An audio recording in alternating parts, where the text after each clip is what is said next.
Isa sa ilalim daw sa 2 operasyon ang hero dog na si Kabang. Pero taliwas sa napabalita, hindi po lalagyan ng prosthetic na nguso ang napinas na mukha ng aso. Nakatutok si GMA News stringer Ariel Fernandez.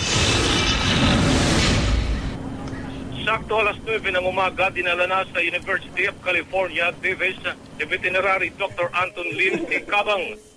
Sinamahan sila ni Karen Kengot, ang American nurse na nasa likod ng Worldwide Campaign Fund para mapagamot si Kabang dito sa Veterinary Teaching Hospital na premyadong universidad.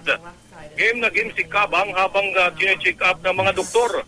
Mabot ng 1 oras ang isinagawang complete check-up. Ayon kay Dr. Lim, unang kinunan ng urine at blood sample si Kabang at saka sinimulan iba pang parte ng kanyang katawan.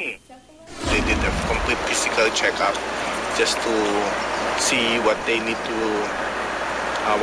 prepare for.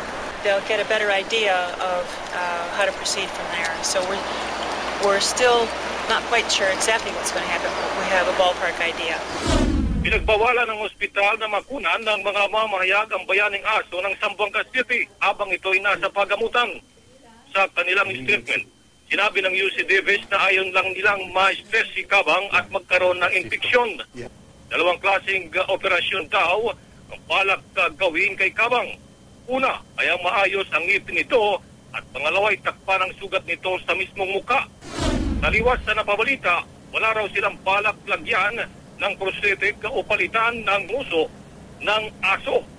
Inaasa na abutin ng 6 na linggo si Kabang sa naturang pagamutan. They've been doing this all their life. We're very hopeful that Kabang will get the best and modern care that she needs. Mula rito sa California, Ariel Fernandez, nakatutok 24 oras.